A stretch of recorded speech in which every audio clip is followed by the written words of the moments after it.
Bien, ante todo, muy buen día con todos jóvenes, ¿cómo están?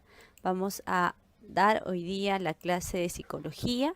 El tema prácticamente de resumen total ya el enfoque, los enfoques psicológicos, ¿no?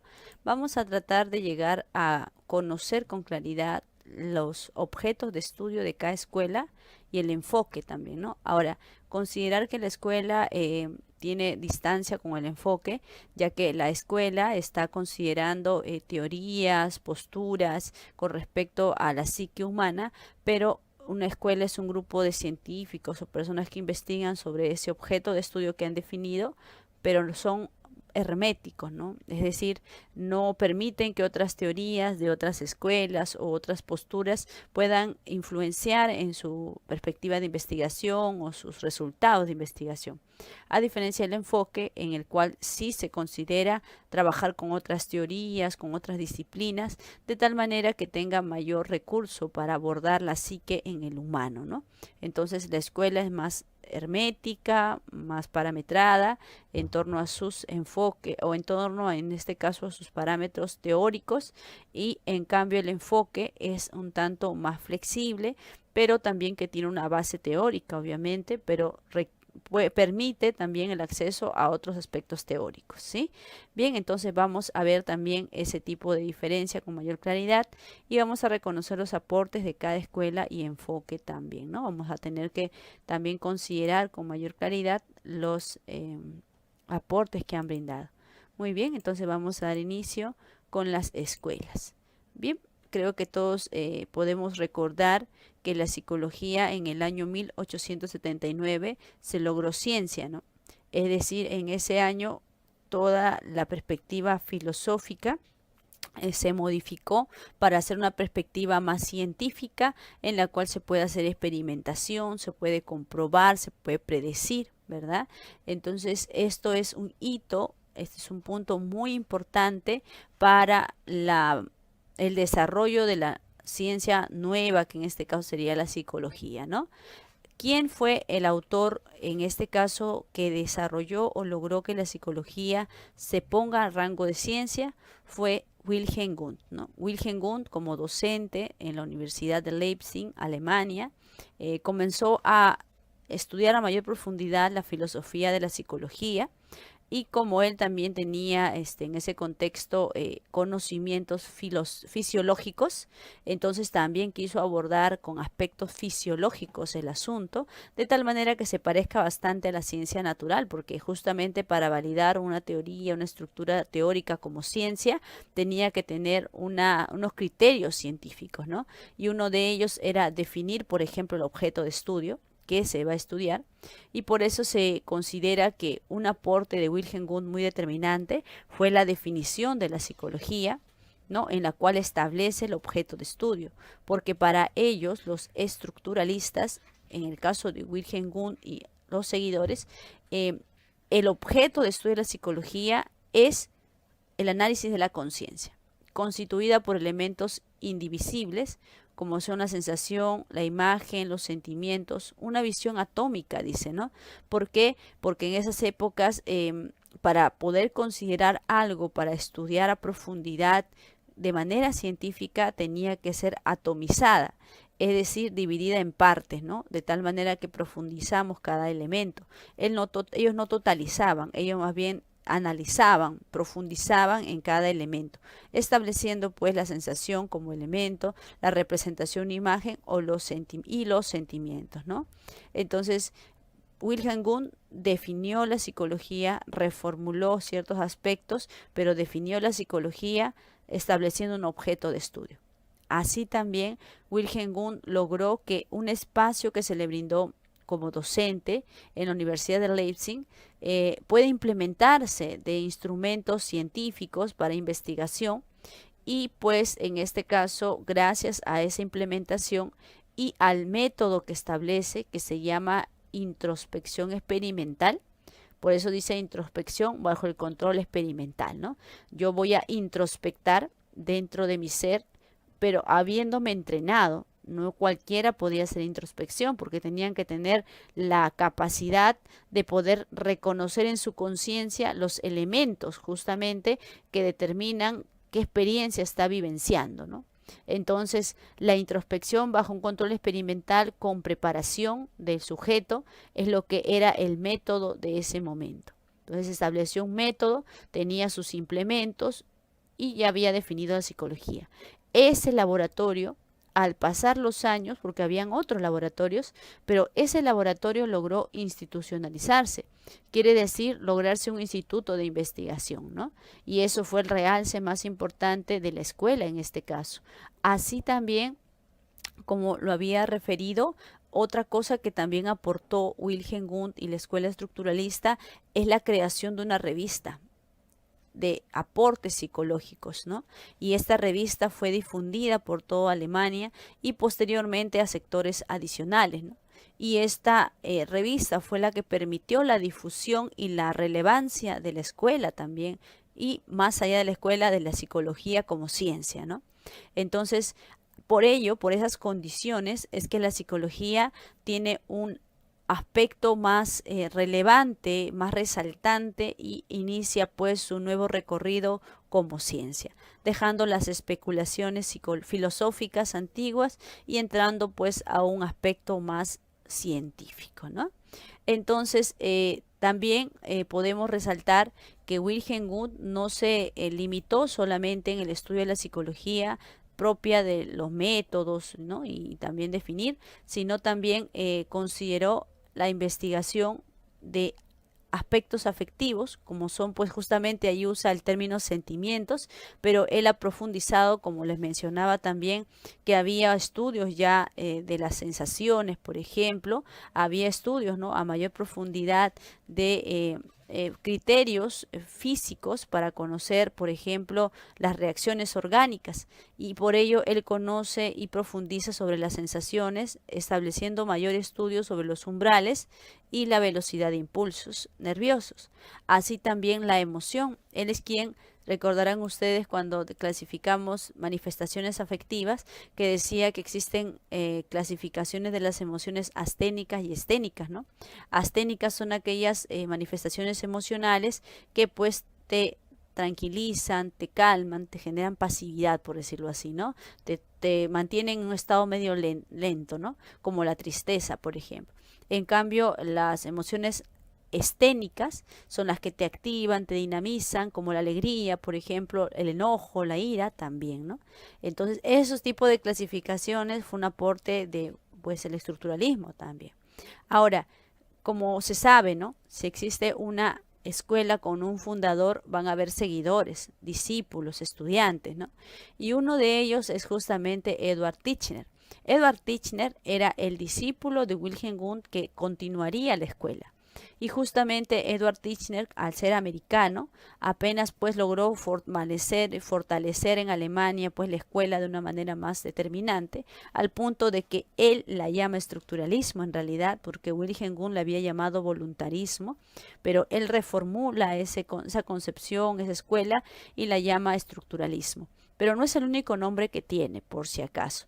También le llaman introspeccionismo, por el método, ¿no?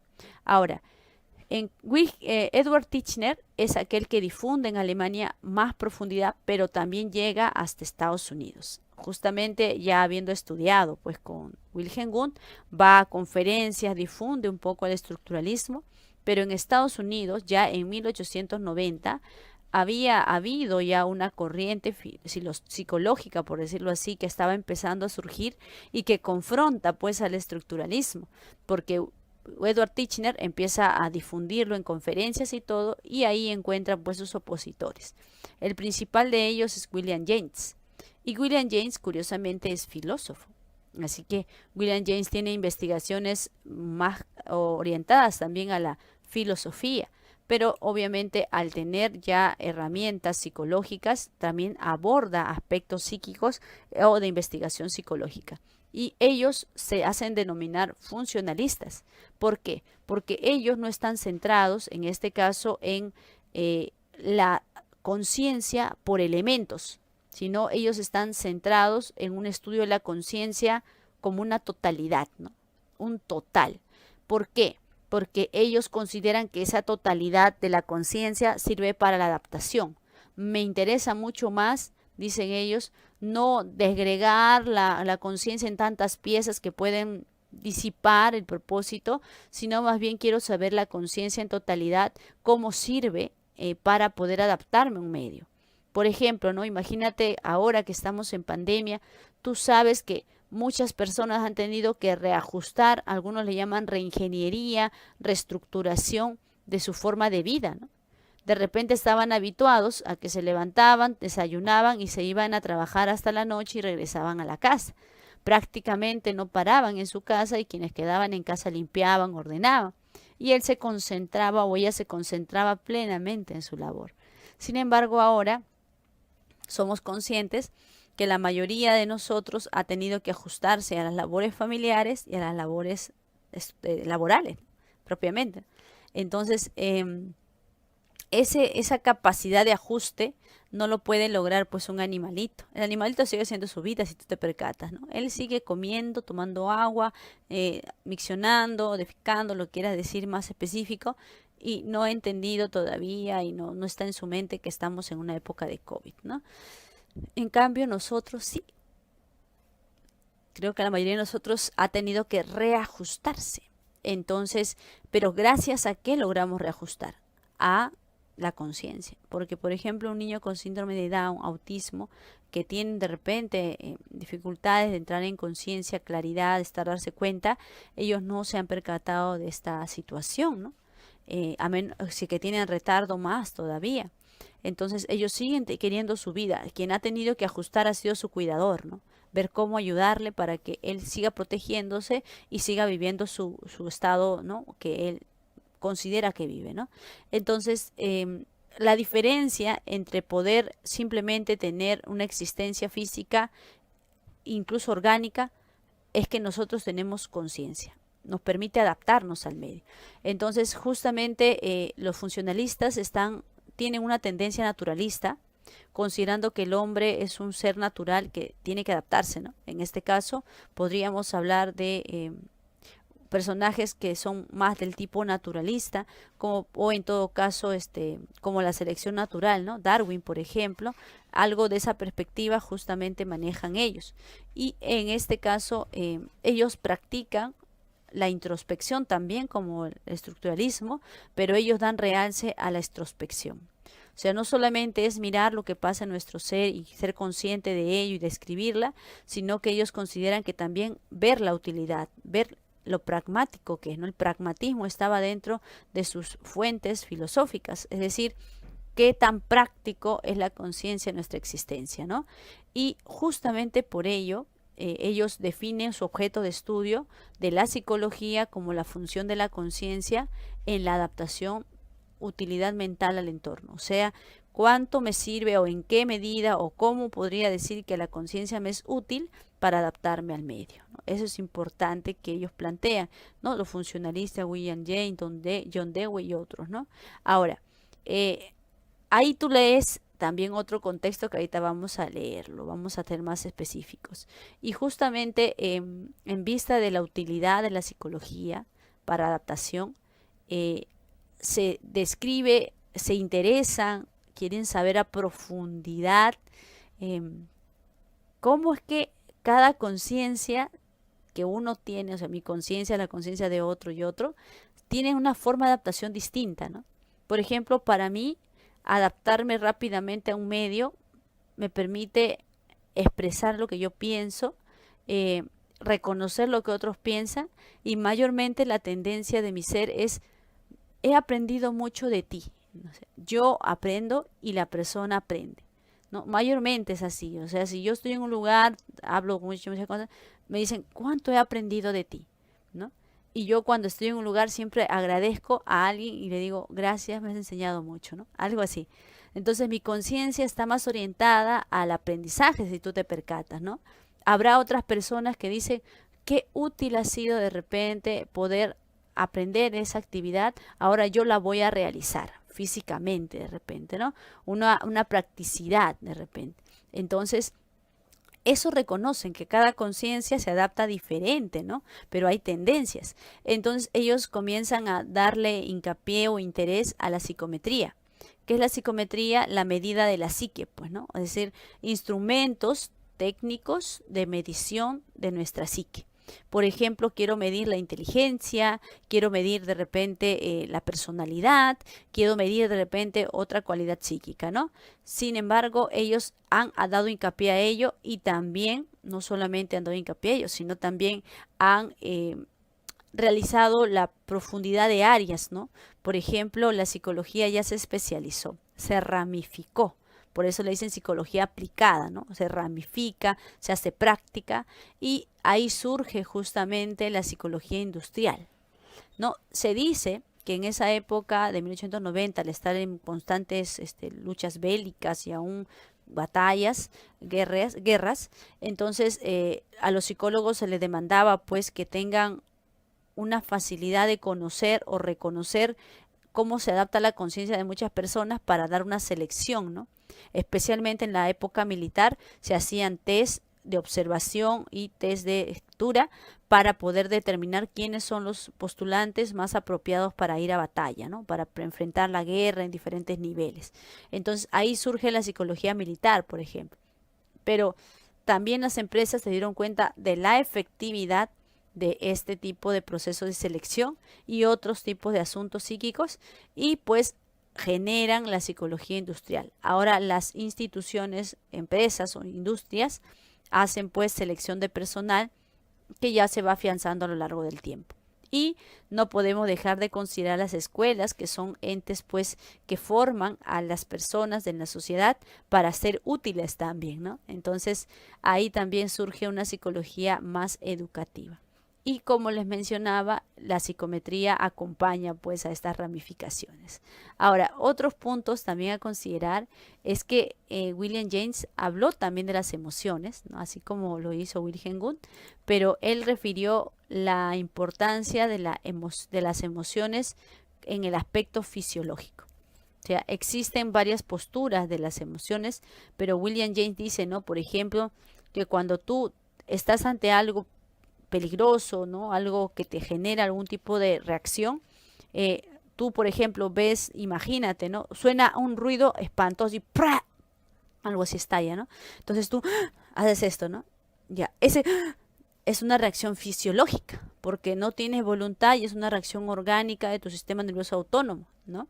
Entonces, esa reacción te demuestra que tú tienes algún tipo de sorpresa, ¿no? O sea, no está la sorpresa en emoción antes de la reacción fisiológica, según plantea William James, ¿no? Tu reacción fisiológica es primero y de ello tú defines si es que estás en este caso, con qué emoción estás en este caso, ¿no? Entonces, él abarcó el estudio de las emociones por el aspecto fisiológico, ¿no? Ahí estaríamos viendo un aporte de William James.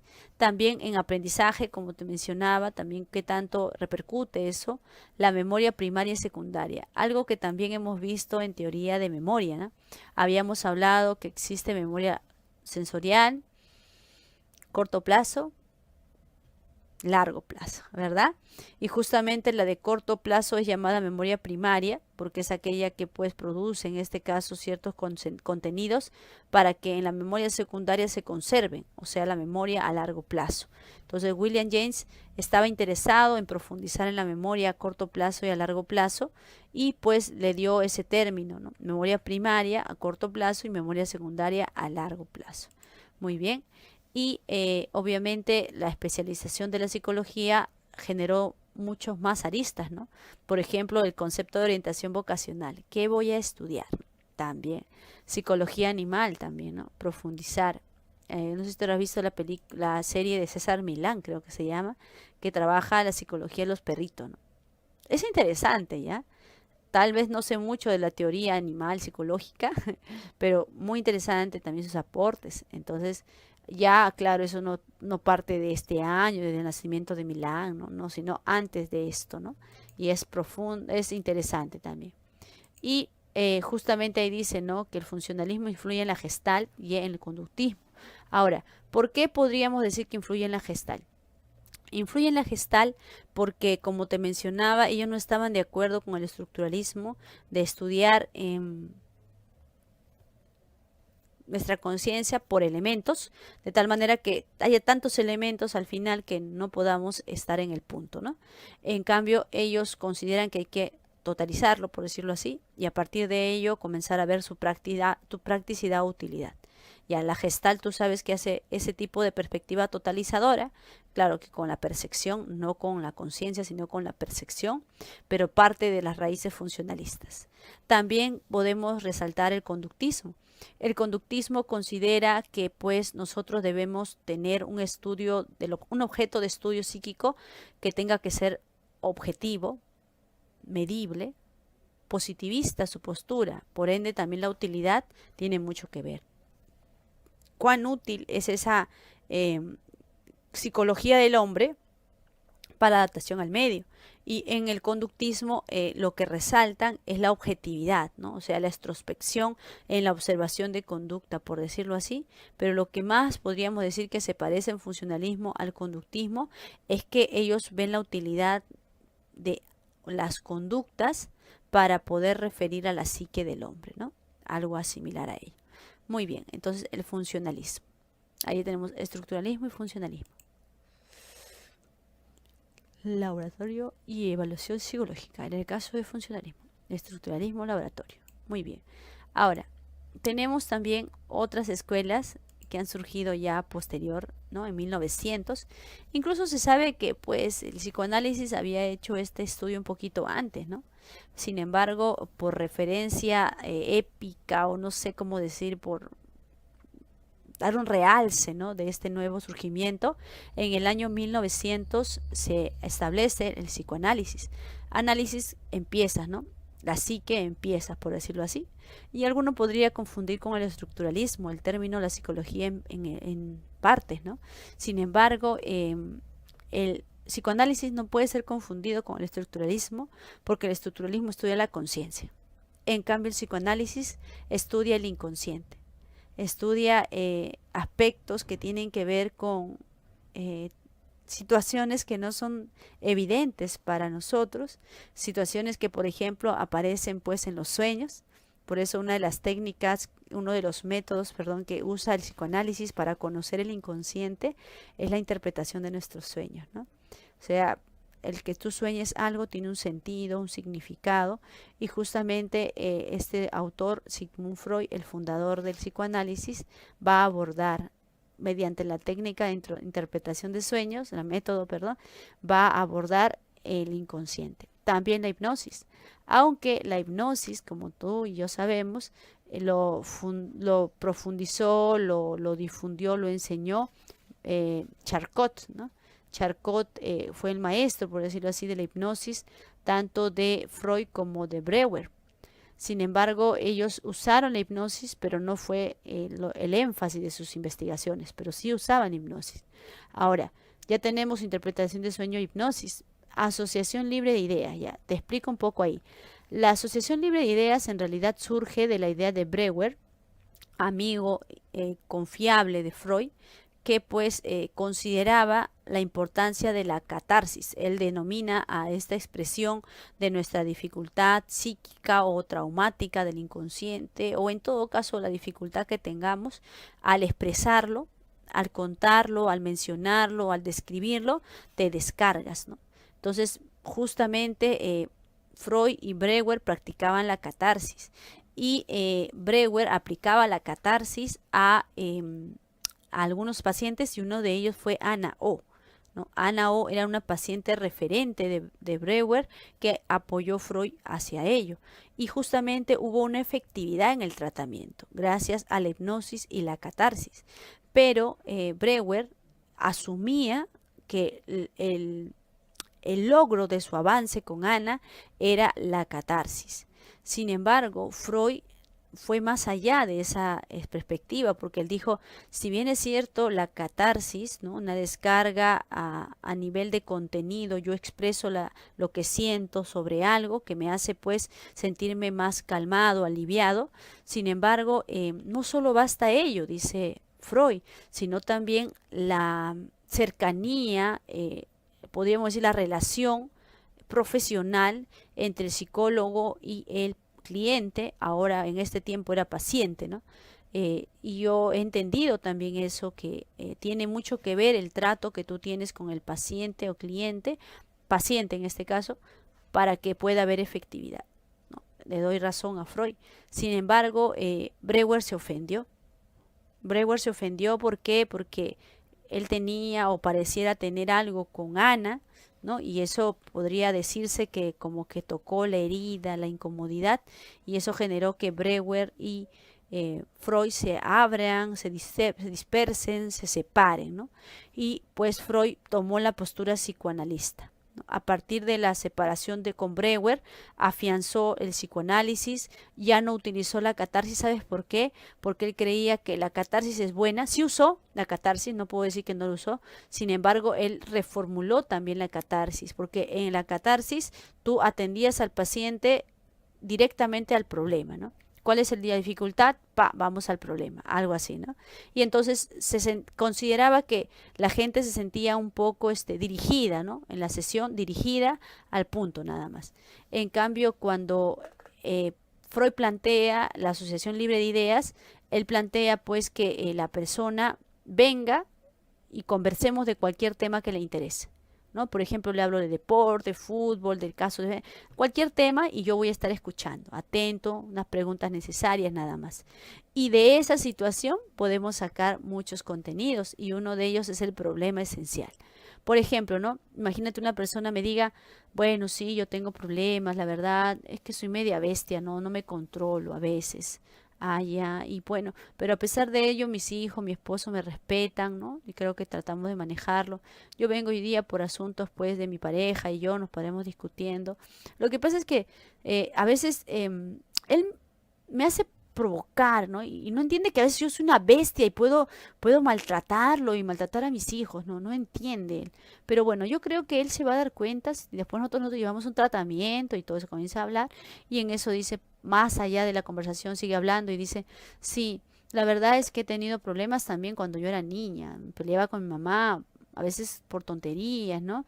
Y pues es que no sé, ese indio que tengo, es que soy media bestia, ¿no? ¿No me entiende? Entonces, y mira, y así, varias veces lo repite y uno está atento, pues está apuntando cuántas veces se bestializó, algo así. Y en un momento, cuando ya pues ha dado espacio de conversar, tú le dices, em, me causa curiosidad saber que te consideres una bestia. Yo, dice, no, ¿cómo voy a...? Lo has dicho 3 veces en la media hora de conversación. Te has considerado una bestia. Dime, ¿a qué alegas tú bestia? ¿Por qué consideras la bestialidad de un ser humano? O sea, ¿en qué aspecto, no? Y comienzo a abordar por ahí. Y ahí llegamos, o sea, al punto de que su inconsciente a través de sus propias palabras ha mencionado varias veces, ¿no? Como quien dice, atiéndeme, atiéndeme, atiéndeme, algo así, ¿no? Entonces uno tiene que estar atento, ¿no? Una escucha activa para ver más o menos detectar esa situación. Entonces él utiliza la asociación libre de ideas, usa la catarsis también, pero la asociación libre de ideas lo considera una mejora, ¿no? Por decirlo así. Entonces eso vemos en ellos, en los que, en este caso, los posturas psicoanalistas, ¿no? Ahora, mm, importante considerar que Freud justamente es considerado, voy a resaltar aquí, pansexualista, porque él considera que toda situación de nuestra personalidad está orientada a nuestros aspectos sexuales infantiles, ¿no? O sea, mis problemas sexuales infantiles o mis problemas en la infancia, desde 0 a 12 años, porque, perdón, a 6 años, porque para la época de Freud la infancia duraba hasta los 6 años, infancia primera, infancia segunda. En cambio, en nuestra época a la infancia segunda se le llama niñez. Por eso en la teoría de Freud vas a considerar que él piensa que cualquier problema de personalidad era en la infancia el problema. Infancia, 0 a 6 años, ¿ya? Y él se considera pansexualista porque todo problema de personalidad abarca siempre un aspecto sexual.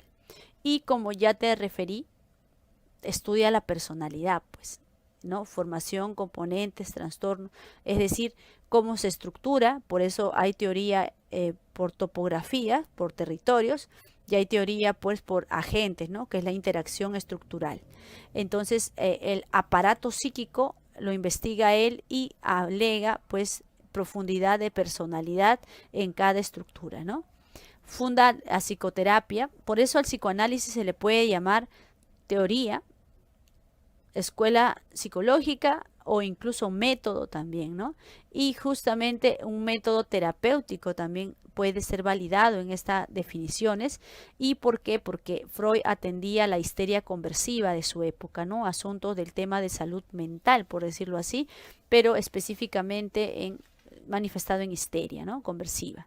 Entonces ahí vemos. Y justamente algo que también pasaba con Freud, el que como había atendido personas con alteraciones en gran medida, consideraba pues que tenía mayor profundidad en estudios patológicos, pero hay algo muy interesante, ¿no? Como había época de guerra todavía, él consideraba que existe un líbido, una energía, ¿no?, sexual nuestra que nos genera pues el impulso de acción, y dentro de la libido o en la manifestación de la libido había dos instintos.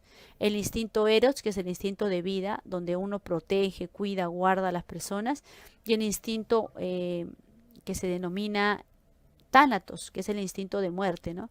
En el cual la persona pues violenta, maltrata a sí mismo, al resto, ¿no? Entonces hay dos perspectivas de instinto, y justamente en época de guerra el instinto de tánatos está activo y el instinto de eros mayormente cuando ya estamos en un estado de paz o en todo caso de lucha por el bien, por decirlo así.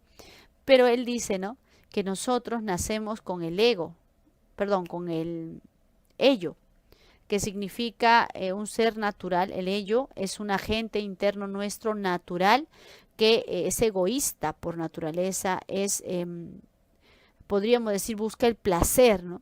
No le interesa el resto.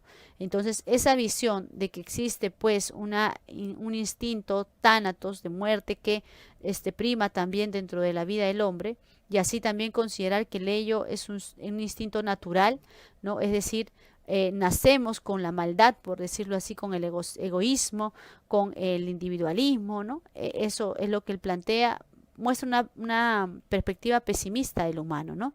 Y justamente algo que también se le resalta al psicoanálisis es su perspectiva determinista, ¿no? ¿Por qué determinista? Porque toda situación que nosotros vivenciamos en la adultez es proveniente desde la infancia. O sea, de la infancia se determina, ya se establece cómo va a ser su futuro, por decirlo así. Él no considera que desde la adolescencia o antes incluso se puede reestructurar el aparato psíquico, sino que ya se forjó en la infancia y eso es determinante, ¿no? Está determinado ya para adelante, un determinismo, ¿no? Y justamente Freud considera que la personalidad nuestra está en el ello, o sea, en el agente inconsciente. Así que también abordar a él inconsciente o abordar a nuestra personalidad tiene cierta limitante, ¿no? Por ello afirman un aspecto pesimista en Freud. Y para terminar, la teoría psicoanalista, al ser tan, ¿cómo te diré?, tan distinta a las demás escuelas, porque no buscaba parecerse a la ciencia natural, no buscaba que puedan comprobarse todo lo que él dice, investigar y sacar igual secuencia metodológica y todo eso, ¿no? Sino él en la práctica, en lo vivencial, define pues la psicología como el estudio del inconsciente y va a dar herramientas para llegar a él, porque eso no lo va a hacer cualquier psicólogo, sino alguien que está involucrado en el aspecto del psicoanálisis, ¿no?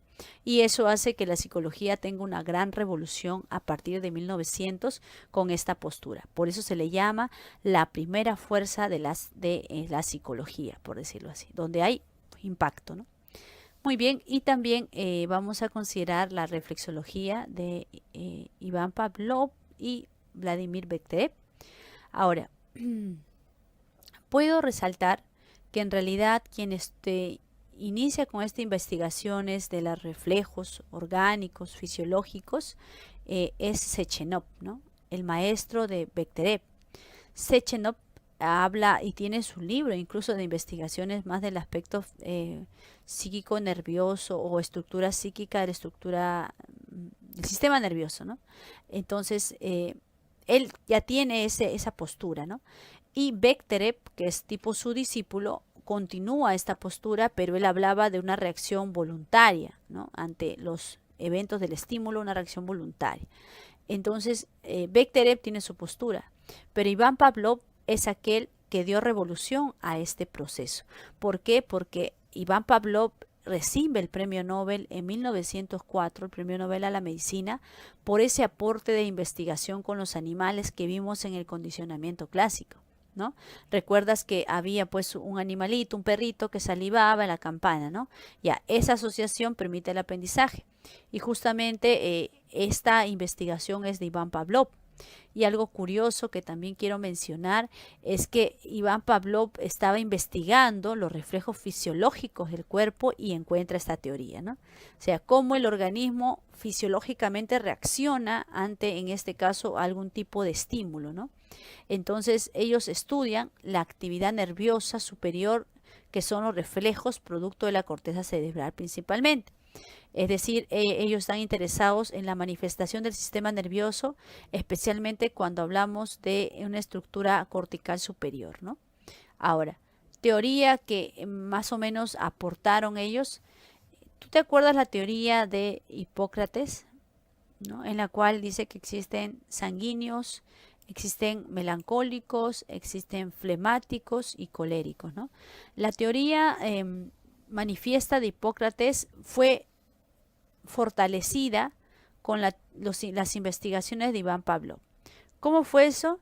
Lo que pasa es que en este caso la teoría de los humores consideraba que cada ser humano, de acuerdo a sus fluidos, tenía pues una respuesta temperamental. Y justamente Iván Pavlov comienza a investigar sobre ello y cabe en la coincidencia de que existen pues dos tipos de reflejos del sistema nervioso. Un reflejo inhibidor y un reflejo excitador, por decirlo así, una reacción de excitación o una reacción de inhibición. Ahora, ante ello, en relación a los humores, sabemos que un sanguíneo tiende a inhibirse o a excitarse. Bueno, siendo quizá en manifestaciones sanguíneas, muchos reconocen que es más de activar, ¿no? Cuando tienes alguna indicación, se activa rapidito, tu cuerpo se acelera, ¿no? En cambio, si tú eres del tipo melancólico, mayormente te calmas, ¿no? Tratas de controlar, no te excitas rápido. Entonces, él comenzó a relacionar la excitación e inhibición de acuerdo al temperamento, de acuerdo a la estructura, en este caso, interna, fisiológica, que está en relación a los humores también, ¿no? Entonces, ahí vemos pues la reformulación o fortalecimiento del estudio del temperamento de Hipócrates con la teoría de reflejos de Iván Pavlov. Y no podemos dejar de recordar que él ayudó o dio la teoría para el condicionamiento reflejo o condicionamiento clásico respondiente, ¿no? Ahí nos está dando esa idea. Focalizado en el sistema nervioso, dice, focalizado en el sistema nervioso. Obvia la conciencia, o sea, no está pendiente con respecto al sistema nervioso, perdón, no está pendiente de la conciencia, de un aspecto más abstracto, sino más bien está pendiente del sistema nervioso y sus reacciones. Los reflejos cerebrales determinan el comportamiento, dice. O sea, los reflejos del cerebro, ¿no? Reflejos del sistema nervioso determinan el comportamiento del sujeto, ¿no? Influye en el conductismo, evidentemente, ¿no? Porque Watson utiliza la teoría de Pavlov para reformar o en todo caso plantear la teoría de aprendizaje. Muy bien, correcto. Entonces ahí vemos también que en Rusia hubo otro aporte importante. Y pues ahí vemos psicoanálisis y la reflexología. Muy bien, ahí vemos el asunto. Y pues llegamos otra vez a Alemania. En Alemania vamos a encontrar una escuela llamada Gestalt. La escuela Gestalt en Alemania en 1912 desarrolla investigaciones de la percepción, ¿no? Se sabe que Max Wertheimer junto con Kohler y así también con Kafka hacen pues pruebas, investigaciones de cómo hace percepción el hombre, y pues la percepción que plantean es una percepción totalizadora. O sea, quiere decir que ellos ven cómo el hombre percibe las cosas en una totalidad, ¿no? Entonces, una perspectiva holística. Por ejemplo, ¿no? Si yo veo este elemento, yo digo, ah, es un spray de manos. Sí, con alcohol, dices, ¿no? Ya, pero mira, lo primero que tú has hecho es ver el total, o sea, el elemento total, y decir es un spray de manos. Y luego te has percatado en los detalles, ¿correcto? Si tú vas al bosque, el clásico ejemplo, lo primero que ves es toda la estructura del bosque y luego ya vas a plantita por plantita, ¿no? O sea, primero ves el total. Bien, el método entonces que va a utilizar para llegar a considerar eso es un método de introspección, pero ingenua, por decirlo así, ¿no? O sea, es decir, voy a mirar hacia adentro, pero no con tanta preparación. Y también extrospección, porque yo también voy a estar observando cómo la persona reacciona ante ello, porque quiero saber cómo percibe, ¿no? Percibe, tú te das cuenta cómo lo percibes dentro y también yo voy al tanto de todo lo que me puedes manifestar y cómo lo vemos en el momento, ¿no? Entonces, la Gestalt es una escuela que ha aportado con teorías de percepción, pues holística, pregnancia, figura a fondo, ¿no? Los principios perceptivos que hemos investigado, conocido anteriormente. Así también Kohler investigó sobre el aprendizaje y estableció el aprendizaje por descubrimiento o insight, que quiere decir, refiere a que el humano, al igual que los animales, en algún momento hacen como eureka, ¿no? Se iluminan para la solución de un problema. Por ejemplo, yo quiero, imagínate, construir una maqueta gigante no sé, de la provincia de Lima, ¿no? Entonces, yo tengo en mi mente una idea, he visto muchos videos, todo, pero no tengo qué voy a hacer. Entonces yo me pongo a jugar de repente con los elementos o quizá a pensar y no encuentro una salida. Y en un momento dado encuentro como una luz, se enciende un foco y, mira, hago esto, y sale, ¿no? O sea, está en relación a esto. Yo leía un texto que decía de esta manera, ¿no? Decía, ensayo y error se parece al ensayo. Porque en ensayo y error la persona, como en este caso el gatito de Sondai, empieza a intentar diferentes conductas para llegar a salir de la jaula, ¿sí? ¿Ok? Entonces ese es un ensayo y error, teoría conductista, ¿no? Y en algún momento encuentra la salida de la jaula, jalar con la pata, ¿no? Y sale. Entonces esas son una postura de ensayo y error conductista. En cambio la Gestalt también incluye el ensayo y error, porque el sujeto va a estar haciendo varias cosas a la vez o simultáneas, va a haber una cosa y otra y no encuentra una solución. Hasta que en un momento se ilumina, insight, ¿no? Eureka, y le encuentra una solución.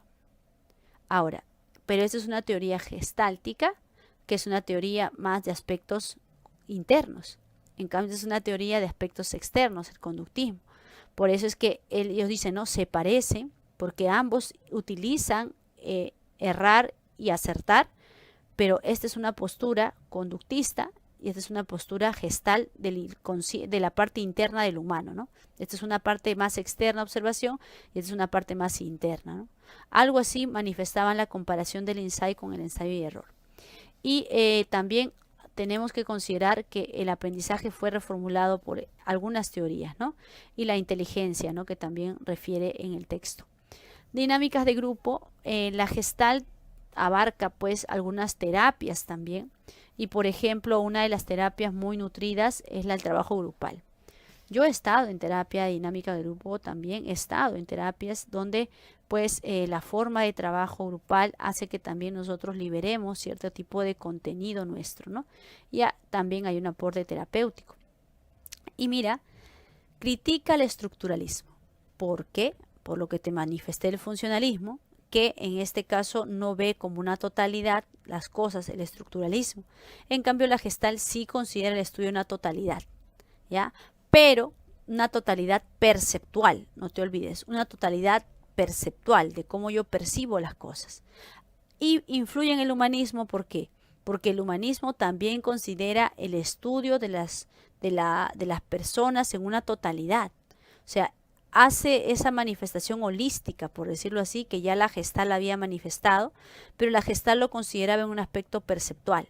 En cambio, los humanistas lo consideran a nosotros, a los humanos, como una totalidad. una totalidad. Eres un ser completo, ¿no? No eres un ser por piezas, solo conducta, solo conciencia, no, eres un ser total. Entonces ahí está la influencia y la diferencia también. La influencia es que considera el aspecto holístico para el estudio del ser humano, ¿no? El humanismo, y la gestal, el holístico como un estudio de la percepción. Ahí también está la diferencia, ¿no? Muy bien, correcto. Entonces vemos la gestal. Ahí está el movimiento, ¿cómo te diré? Aparente, ¿no? De la luz. Y en este caso se le llama fenómeno phi también, ¿no? Muy bien. Y en 1913, o sea, casi paralelo, un añito posterior, en Estados Unidos por fin aparece Watson. John Watson. Dice que cuando él estaba en la universidad, él estaba obligado a estudiar el estructuralismo y el funcionalismo. Estaba obligado. Uno de los dos tenía que aceptar él. Sin embargo, John Watson siempre trató de tener una independencia de pensamiento. Él no estaba de acuerdo en que la psicología estudie aspectos de la conciencia, porque en ningún momento y en ningún lugar la conciencia puede ser objetiva. O sea, el estudio de la conciencia que sea objetivo, que tenga evidencias objetivas, no vas a encontrar. Sin embargo, él dijo, yo voy a aceptar esta postura tal o cual solo para mis estudios, ¿no? Para que termine mi carrera. Pero ya cuando independice mi carrera, a través de mi investigación, voy a fundar una perspectiva nueva. Y es lo que hizo, ¿no? O sea, terminada la investigación de la universidad, sacando su título, él comenzó a difundir una nueva escuela a la cual llamó conductismo. ¿Por qué? Porque él resaltaba el estudio de la conducta observable antes de la conducta inobservable, que también incluso se podría decir ello, aspectos internos, ¿no? Por ejemplo, la conciencia, como lo habíamos mencionado. Él no estaba de acuerdo. ¿Por qué? Porque la conciencia es algo no verificable, no observable, no medible, no modificable. Entonces yo no puedo trabajar sobre algo que yo no veo. En cambio, él considera el estudio de la conducta para verificar la psique. En este caso, eso es verificable, medible, modificable, cuantificable, ¿no?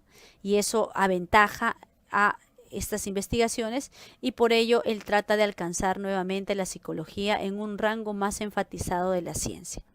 Esta es la segunda fuerza de la psicología, ya que después del conductismo nuevamente las teorías han tenido que modificar sus posturas, ¿no?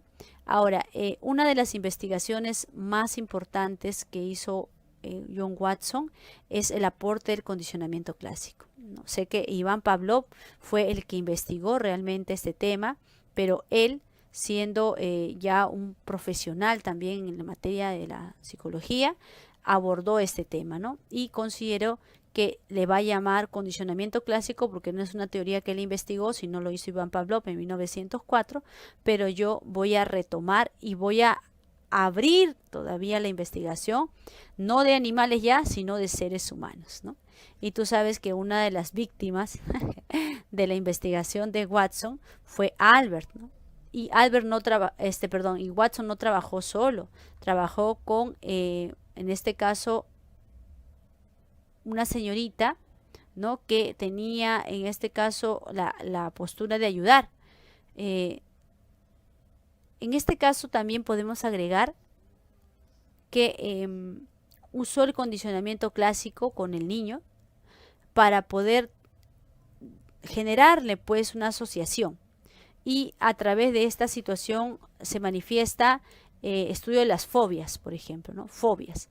Entonces ahí conocemos también cómo surgen las fobias, incluso adicciones, ¿no? Y otras cosas.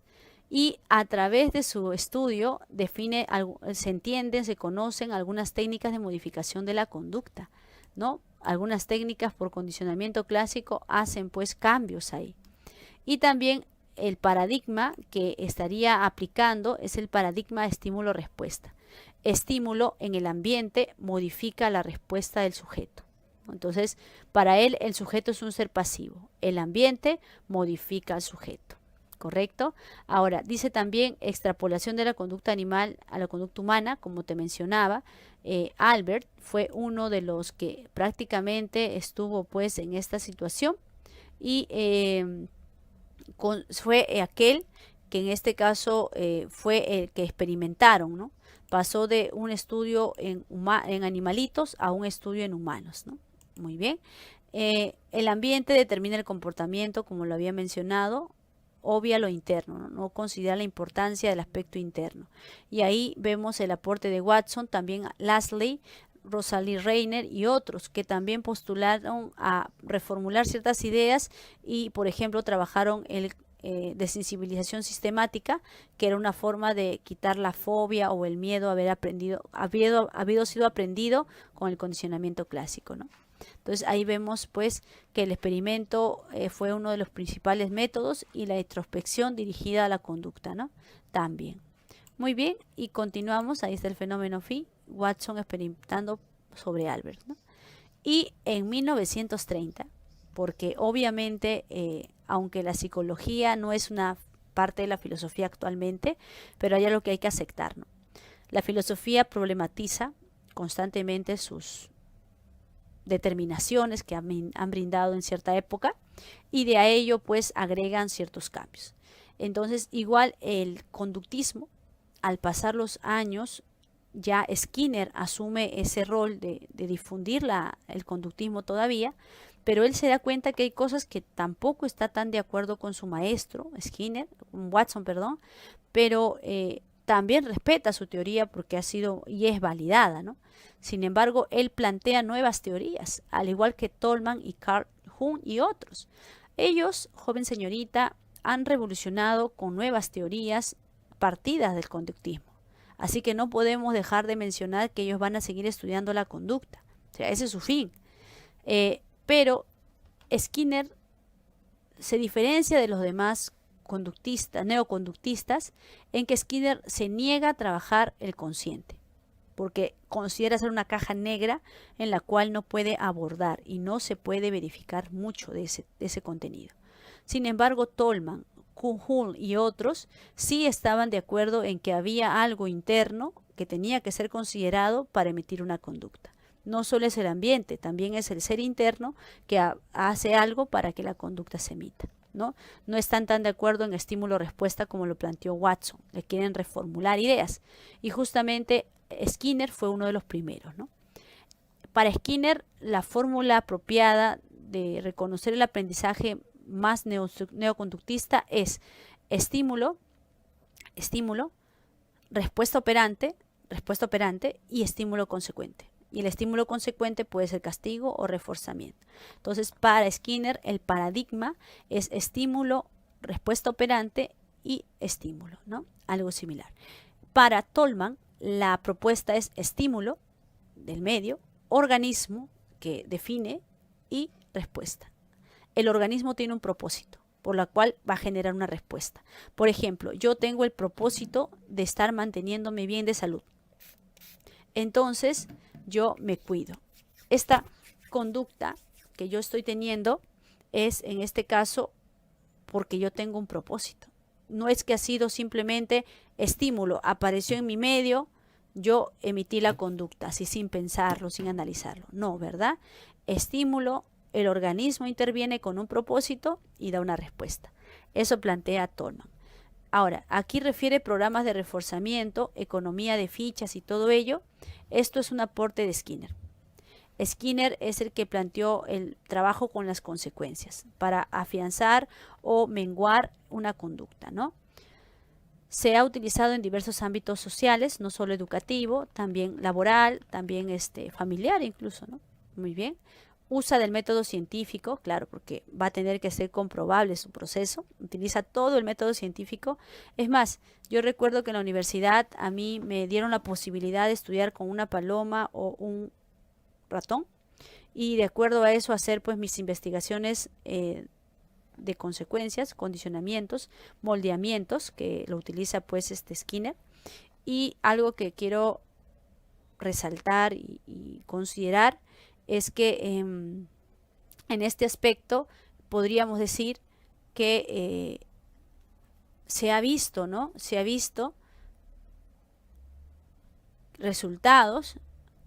¿Por qué? ¿Por qué se logró resultados en la investigación incluso de estudiante? Porque había un método a seguir. los primeros meses tenían una rutina de alimentación para los animalitos, los siguientes meses teníamos una forma de moldearlos, los siguientes meses teníamos que afianzar su conducta y así. Incluso hasta llegar a la extinción de la conducta, no del animalito. Entonces vemos que el método científico aplicaba también, ¿no? Aprendizaje de signos es en el caso de Tolman. Aprendizaje de signos considerados porque él decía que en la mente del humano esa intervención del aspecto interno que no vemos pero que es necesario, había mapas cognitivos en la mente y aprendizaje latente. Si yo conocía una dirección y no había ido nunca solo, ya con que ya había ido 1 o 2 veces con mi mamita, entonces ahora yo puedo ir solito. ¿Por qué? Porque hay un aprendizaje latente, está en mi mente y yo tengo una referencia. Hay como un mapa cognitivo en mi ser, como un esquema de cómo llegar a un lugar, ¿no? Algo así, o de cómo entender un tema, de cómo hacer alguna actividad. Es el mapa cognitivo. Muy bien. Y mira, mapa cognitivo siendo conductista. Por eso te decía que abre brecha para una nueva escuela. Contribuyó en la formulación de técnicas psicoterapéuticas también, claro. Skinner impacta, pues, ¿no? Con sus teorías del condicionamiento. Ahí está la máquina de Skinner y aquí está la rata del laberinto, experimento de Tolman, ¿no? Bien, hasta ahí hemos considerado algunas escuelas, ¿no? Escuelas muy definidas, muy parametradas, bien estructuradas, que considera pues la importancia de profundizar en este caso en los parámetros teóricos que tienen, ¿no? Sin embargo, ya posteriormente, a partir de 1950, 56, muy bien, estaríamos viendo el aporte de una nueva escuela, ¿no? La apertura de una nueva escuela. Pero esa escuela ya ahora es considerada enfoque incluso, ¿no? Algunos lo consideran escuela, otros ya lo consideran enfoque. George Miller, Jerome Bruner, Jean Piaget, David Ausubel y otros aportaron pues que esta escuela pueda afianzarse. ¿Te acuerdas que te mencioné de Tolman y su paradigma, estímulo, organismo, respuesta? Pues los cognitivistas sustraen ese paradigma para poder ahora utilizarlo en su escuela.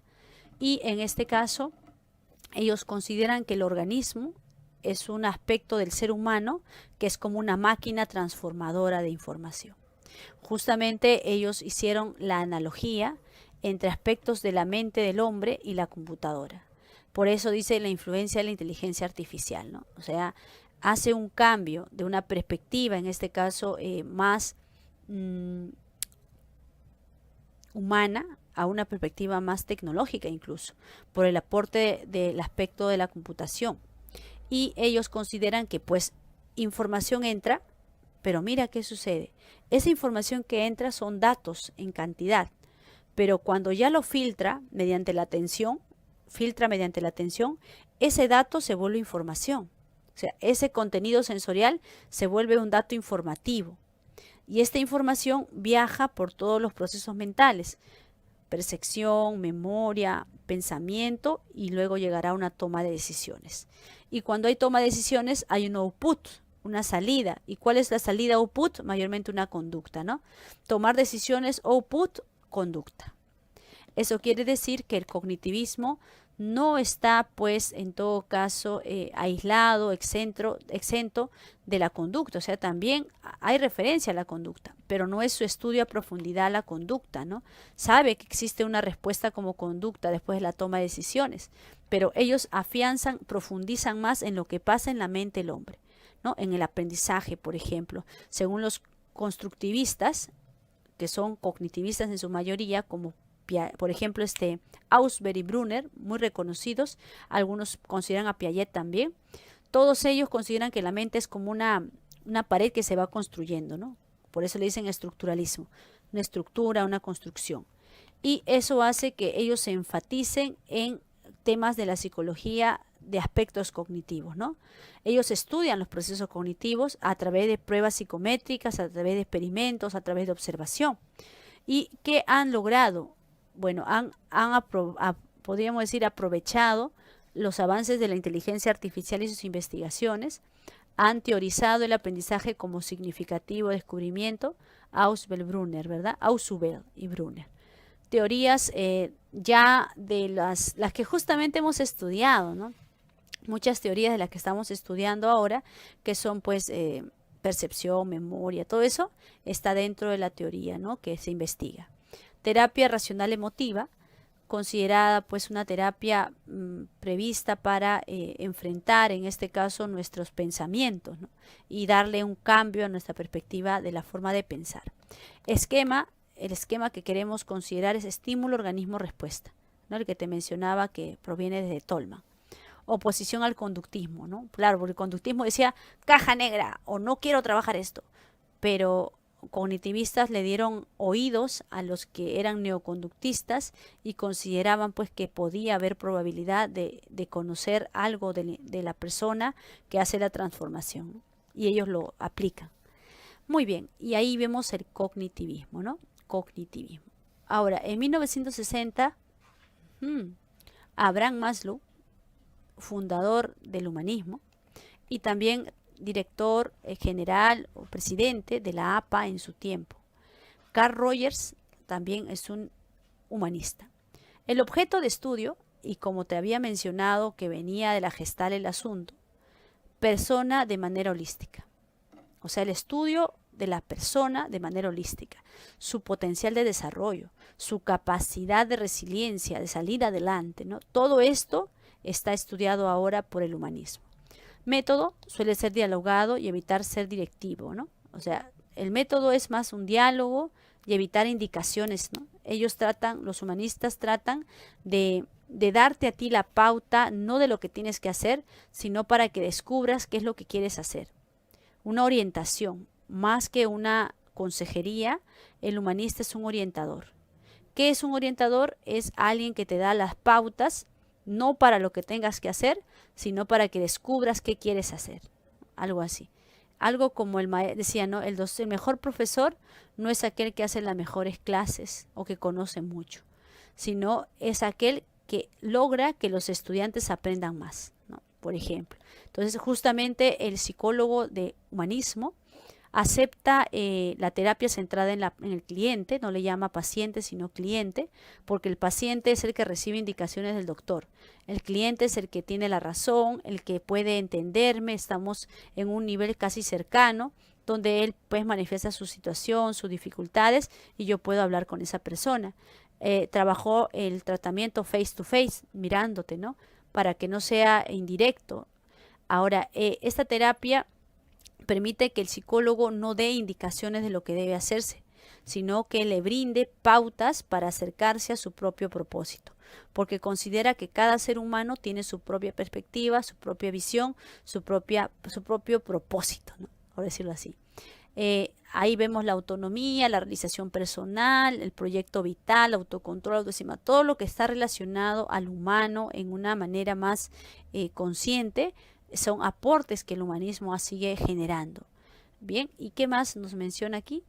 Nos menciona la teoría del self, concepto de sí mismo, critica el conductismo y el psicoanálisis, ¿no? Es la tercera fuerza de la psicología del humanismo, ya que este humanismo abarca ya a toda la integridad del concepto humano, ¿no?, la psique humana, conducta relacionada a la psique humana, procesos fisiológicos relacionados a la conducta humana, al ser humano, la toma de decisiones relacionadas al humano, los reflejos orgánicos relacionados al humano. O sea, todas las teorías se abarcan en un ser humano, ¿no?, antropológico podrías decir, ¿no?, relacionado al ser humano.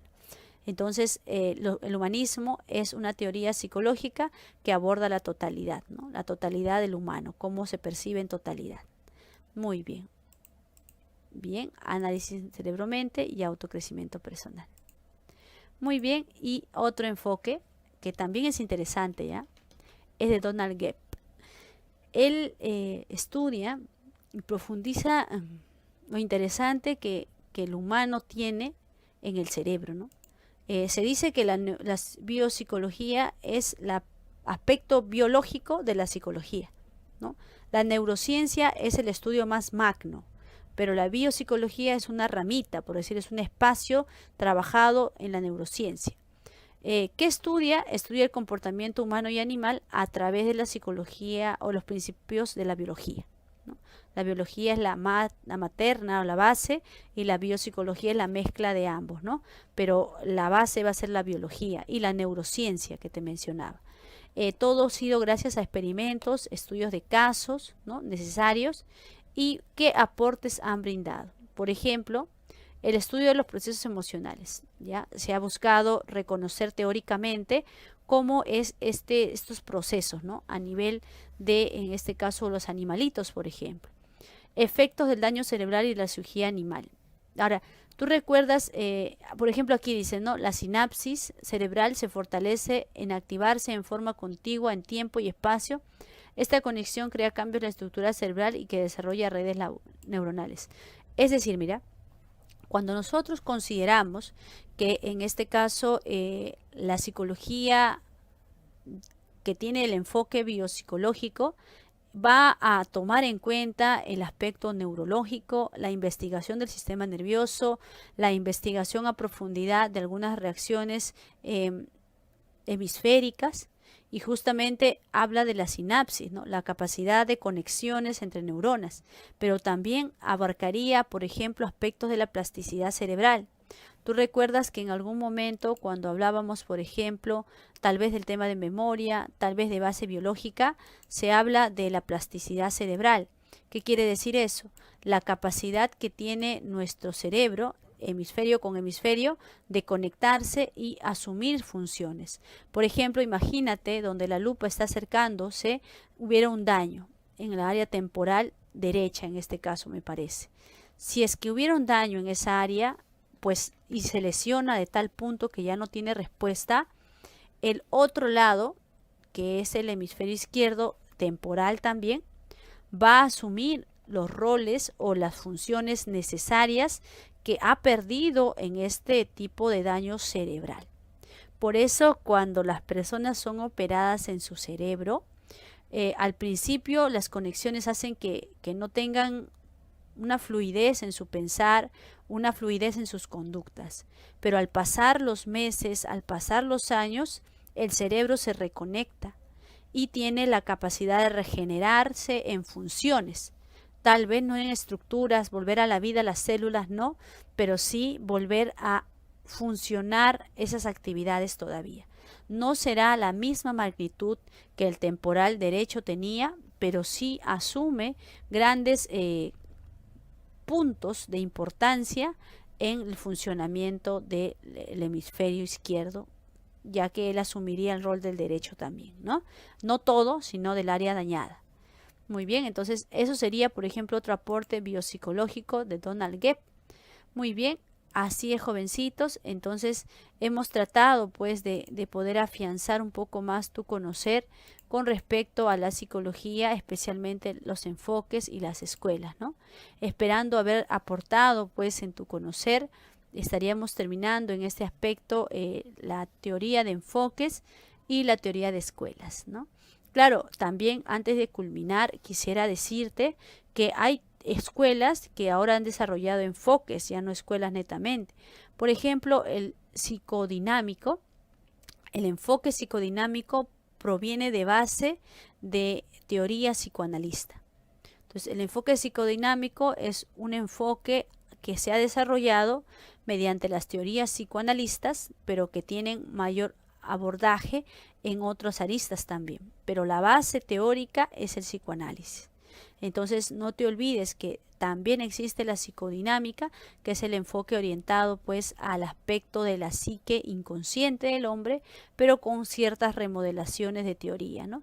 Ya que aborda otros aspectos que ya son complementarios a el inconsciente y el desarrollo del hombre en su ámbito sexual, ¿no? Porque recuerda que psicoanálisis lo asociamos con sexualidad, ¿no? O sea, pansexualismo, decimos, ¿no? Eso es porque la psicología aborda en este caso aspectos del inconsciente, como lo menciona Freud, pero orientados a la sexualidad. Pero en el enfoque psicodinámico abarca la sexualidad, pero apertura otros espacios, otras concepciones que pueden ayudar a definir en este caso mucho mejor al humano, ¿no?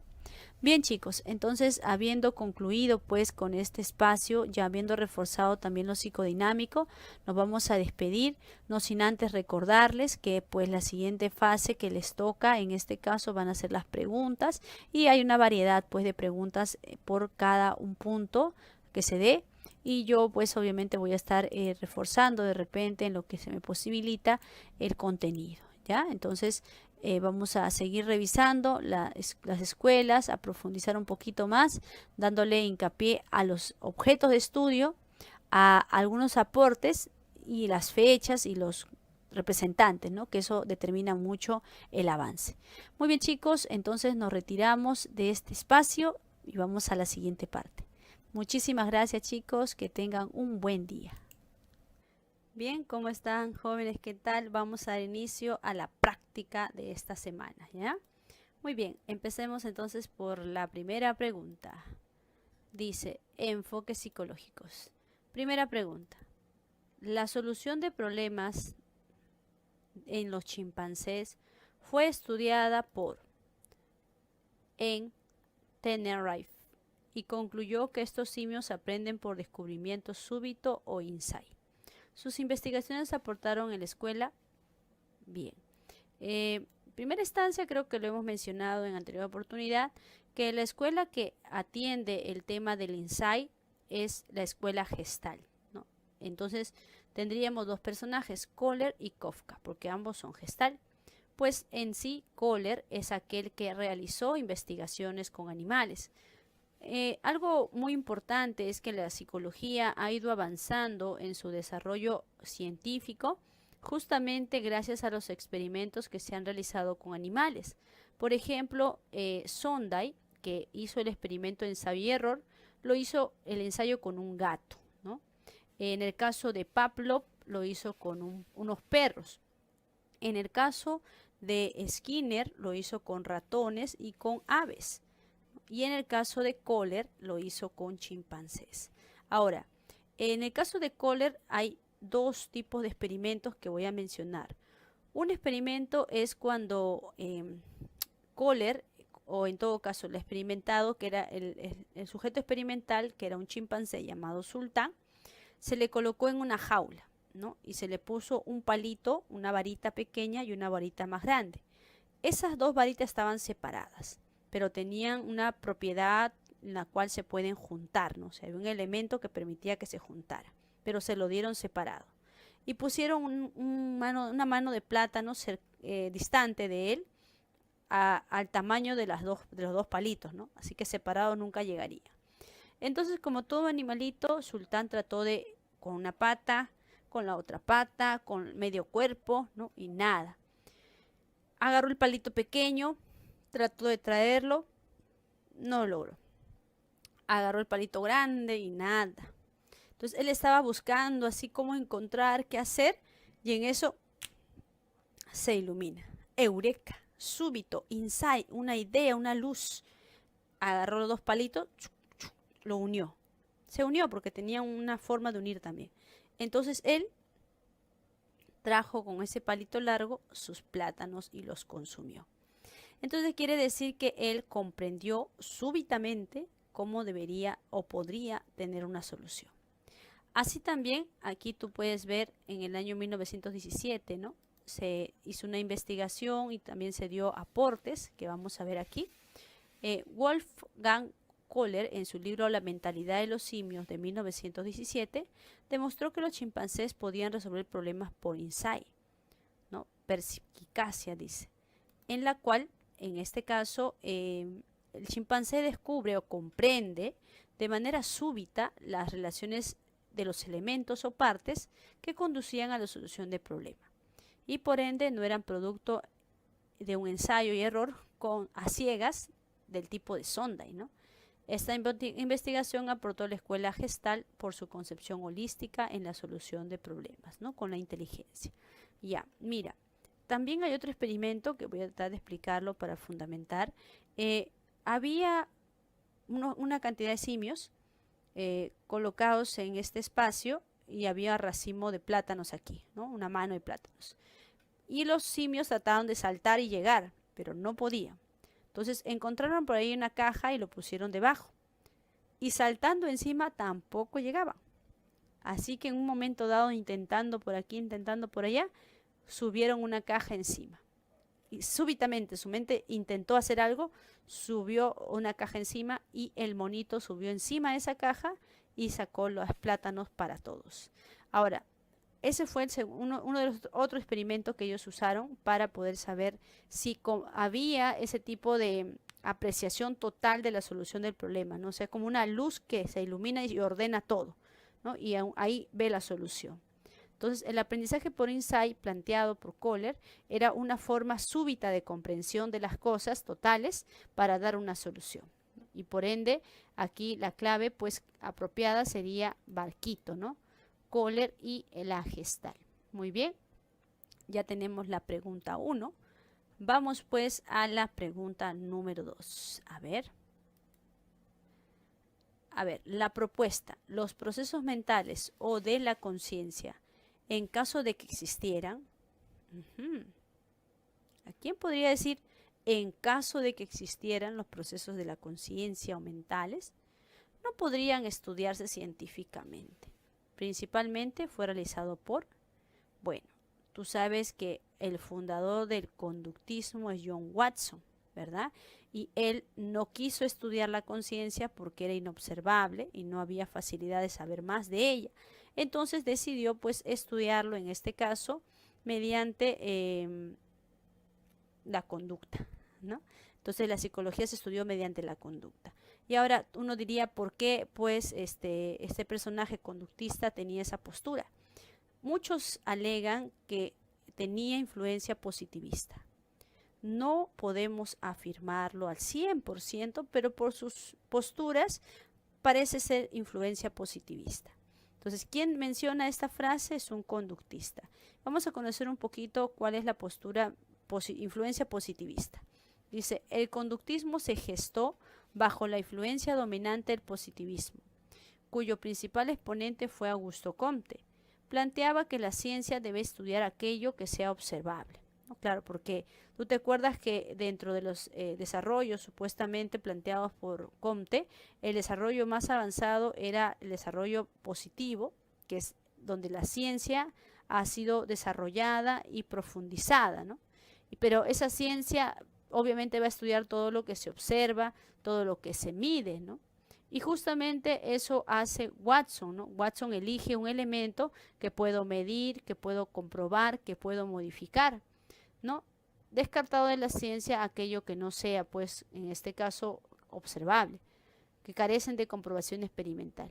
Esta concepción filosófica fue aplicada por Watson para determinar que el objeto de estudio de la psicología debe ser observable, mas no subjetivo, porque no se pueden verificar, ¿no? Entonces, aquí vemos que Watson, dentro de su forma de poder plantear su teoría, ha afirmado dentro de ella, sin directamente afirmarlo, que tiene la idea que todo tiene que ser, en este caso, de objetivo, ¿no? Verificable, medible, modificable. O sea, la naturaleza puede ser modificada con la experimentación. Y en este caso, justamente las conductas son modificadas mediante los implementos científicos, ¿no? Cambios de conducta se van a emitir. Entonces, ahí estaríamos viendo, pues, la teoría que fundamenta John Watson. Muy bien, correcto. Clave dadito, ¿no? Para que lo visualicen bien, clave dadito, correcto. Tercera pregunta, sobre el psicoanálisis. Ya vamos al psicoanálisis. Sobre el psicoanálisis, señores, enunciados correctos. A ver, vamos. Se inicia con el estudio de la neurosis histérica. Bien, como recordamos, el fundador del psicoanálisis es Sigmund Freud. Pero Sigmund Freud no estudió pues los casos solo al inicio, sino que trabajó con Breuer, que era su amigo, su compañero, ¿no? Su colega. Ellos son médicos, por ende atendieron casos neurológicos en sí. Pero antes de ellos incluso estuvo Charcot difundiendo el tema de la hipnosis, ¿no? Entonces ellos aprendieron la hipnosis y aplicaron la hipnosis, pero ellos tenían el fin de trabajar justamente los temas de neurosis histérica. Y tú sabes que hubo pues un asunto ahí porque anteriormente a cualquier trastorno era abordado de manera, se le dice invasiva, ¿no? Electroshock, se les daba trepanaciones cerebrales, ¿no? Para poder cambiar. En cambio, el psicoanálisis, la postura de Freud, ya no va de ese contenido, sino más bien otros métodos que alcancen a encontrar el inconsciente. Entonces, se inicia el estudio de neurosis ahí, profundiza tal vez, se podría decir, ¿no? En este caso, se inicia con el estudio de las neurosis, claro, ese sería uno de los principales trabajos, ¿no? Los trabajos de Martin Charcot sobre la histeria e hipnosis en el hospital Salpêtrière de Francia fue el impulso en Freud para seguir con los estudios sobre los trastornos junto a su colega Joseph Breuer, ¿no? Así suena, Joseph Breuer, quien empleaba la hipnosis y la cura a través de la palabra en el tratamiento de la histeria, ¿no? Ahora, la cura a través de la palabra era la catarsis, bueno, la catarsis. Tanto Freud y Breuer concluyeron que la neurosis histérica se originaba en los traumas sexuales.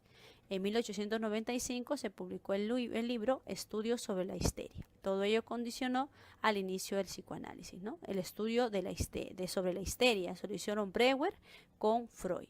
Pero sucede que Breuer tuvo diferencias con Freud con respecto al objetivo del tratamiento y se separaron, ¿no? Y fue Freud quien fundó el psicoanálisis en sí.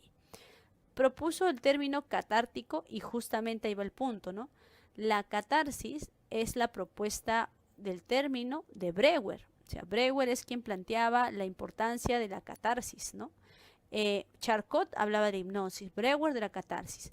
Pero Freud consideró que no solo la catarsis es necesaria, sino también podemos reformular la catarsis.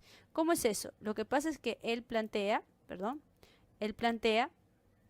que la catarsis tiene por objetivo llegar al punto, ¿no? O sea, vienes con el problema y de ese problema hablamos. Y tú hablas del problema, tanto así que al punto de terminar la sesión dices, ¿verdad? Me siento muy aliviado. Me siento muy bien porque he descargado mis problemas aquí. Ha hablado del tema problema, ¿no? Sin embargo, Freud no estaba, o sea, usaba la catarsis, sí usó la catarsis, usó la hipnosis, ¿no? La interpretación de sueños también. Sin embargo, él planteó una reformulación de la catarsis más apropiada llamada asociación libre, donde él considera que no solamente es hablar del problema puntual, sino que conversar abiertamente con el sujeto, con cualquier tema que quiera empezar, se puede detectar el asunto, ¿no? Cualquier tema que venga a la reunión del terapeuta con el paciente, se empieza a hablar de un tema, de otro, pero el psicoanalista está atento para encontrar las palabras que puedan ayudarte a llegar al inconsciente. Entonces, ¿qué propone Freud como mejore la catarsis? La asociación libre, ¿no? De ideas. Pero también usa la catarsis en su momento. Entonces, esto sería, propuso el uso de la catarsis, sí, ¿no? El uso de la catarsis, tratamiento de neurosis, dentro de ello la catarsis y otros, ¿no? Muy bien, el término también Breuer lo plantea. Breuer es el que utiliza incluso sus metodologías para llegar a trabajar más la catarsis. Sin embargo, es Freud quien reformula la catarsis. Utilizó la interpretación de los sueños para acceder al inconsciente, eso es verdadero, ¿no? Para Freud llegó a la conclusión de que todos los sueños eran realizados disfrazados de deseos inconscientes y le eran incluso las pesadillas, si bien en esta satisfacción del deseo se hallaba totalmente enmascarada. Clave dadito, las tres son correctas. Muy bien, pasamos entonces a la pregunta número 4. Vamos a ver. Pregunta 4.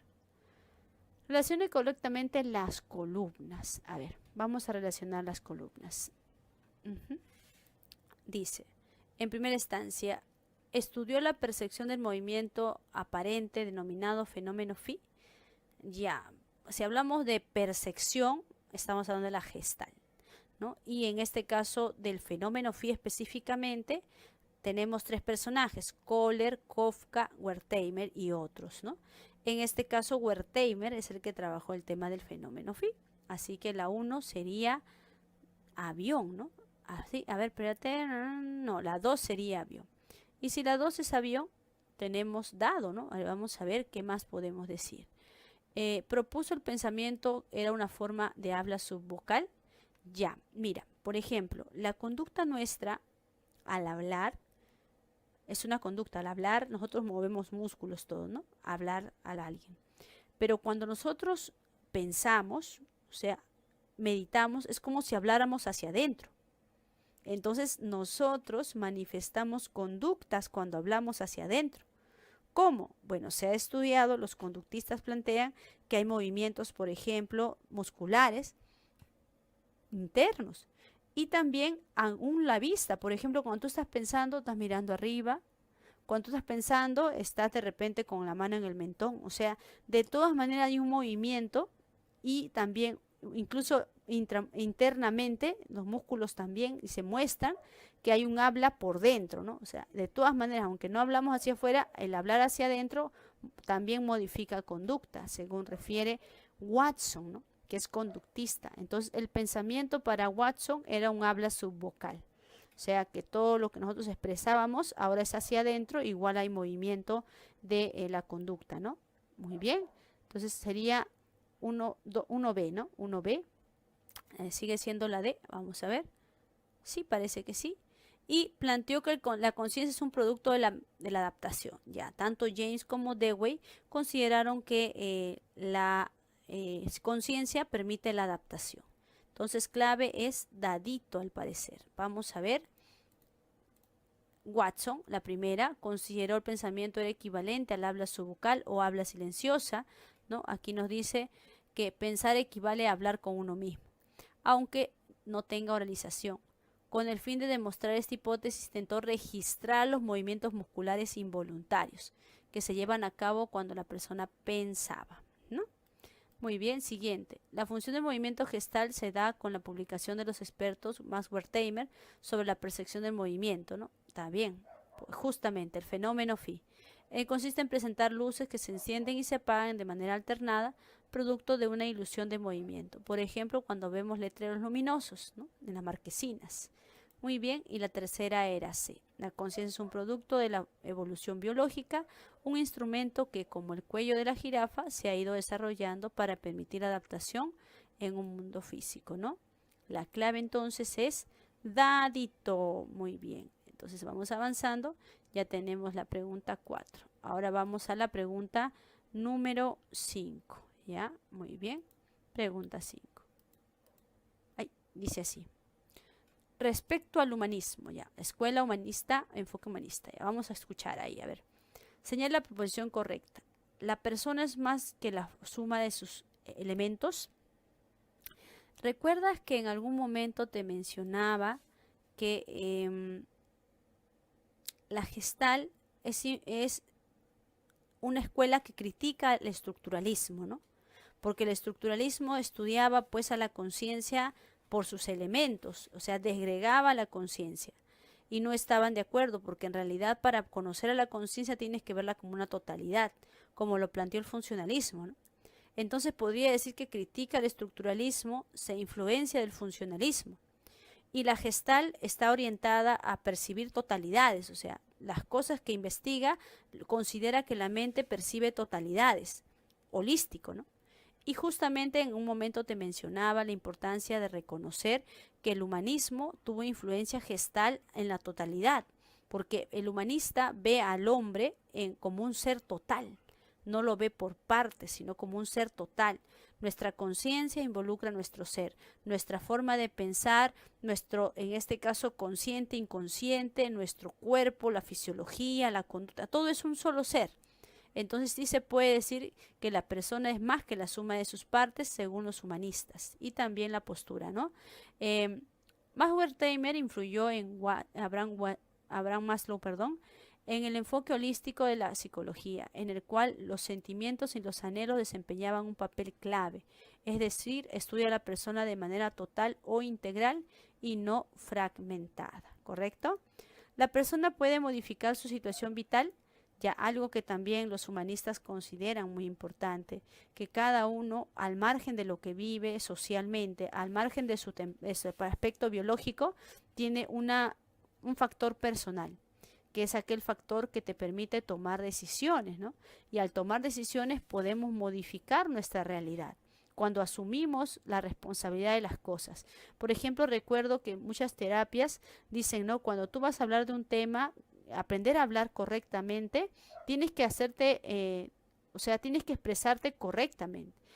Si vas a decir, por ejemplo, alguna opinión de algún tema, siempre tienes que decir lo que tú piensas, no lo que otros piensan.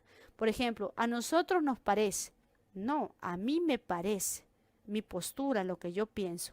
Nosotros creemos, no. Yo creo, ¿no? Algo así. Entonces, la persona se va a expresar en primera persona para hacerse responsable de sí mismo.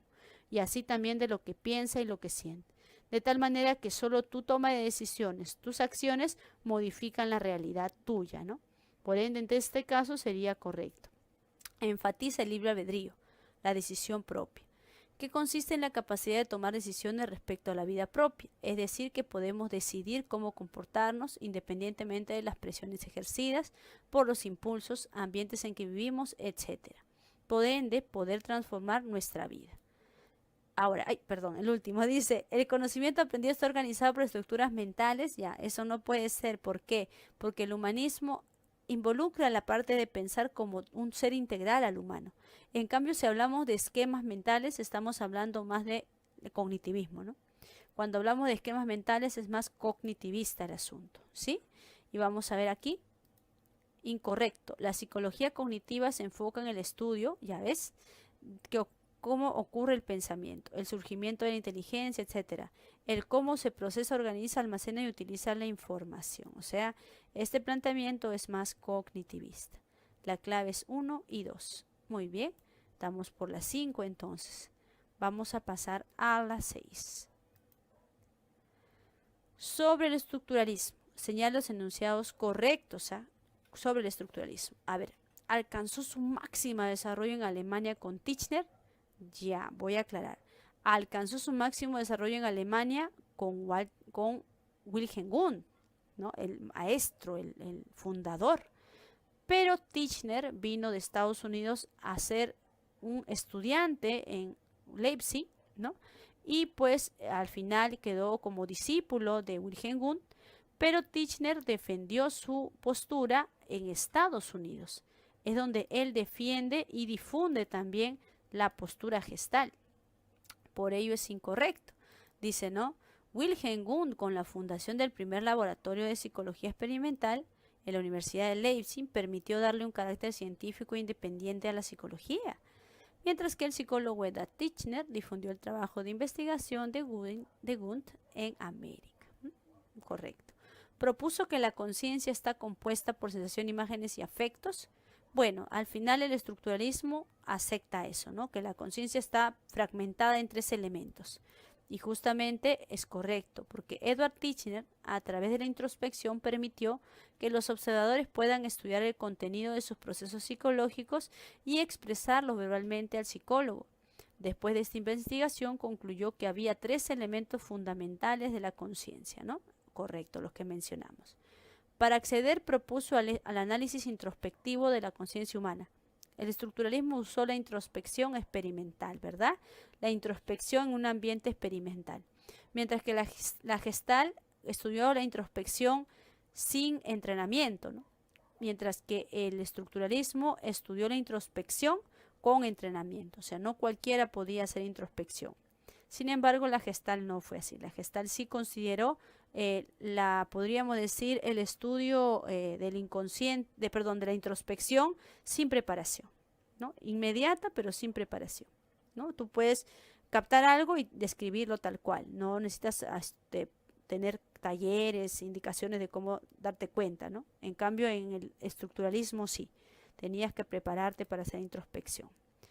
Wundt y otros estructuralistas utilizaron la introspección en condiciones controladas para el estudio del contenido de la conciencia. Dicho estudio consistía en aprender a sujetos investigados que describieran sus experiencias mentales de lo que estaba percibiendo de manera objetiva. Pero como te mencionaba, eran entrenados para eso, ¿no? Muy bien, entonces la 2 y la 3 son correctas. Bien, número 6. Vamos a la 7. sobre el psicoanálisis. A ver qué nos dice. Otra vez psicoanálisis, ¿no? Es bonito ese tema, pero es bien amplio. A ver. ¿Fundamentó sus hallazgos con el estudio de la persona sana? No, porque justamente Freud era neurólogo y atendía casos con alteraciones, como la histeria conversiva, por ejemplo, o de repente alguna epilepsia, ¿no? Asuntos de trastorno. Entonces no fue fundada en hallazgos de personas sanas, ¿no? Durante el siglo XX creció el interés de la comunidad médica por dos temas, la histeria y la hipnosis, ¿no? La histeria, que estaba de enfermedad de moda, y la hipnosis un método para llegar a él. El primer caso clínico donde concluyeron ambos aspectos, confluyeron, fue el caso de Anita, ¿no? Ana O. Muy bien. Defendió el uso de la hipnosis como vía regia para acceder al inconsciente, ya como vía de acceso, como vía para llegar.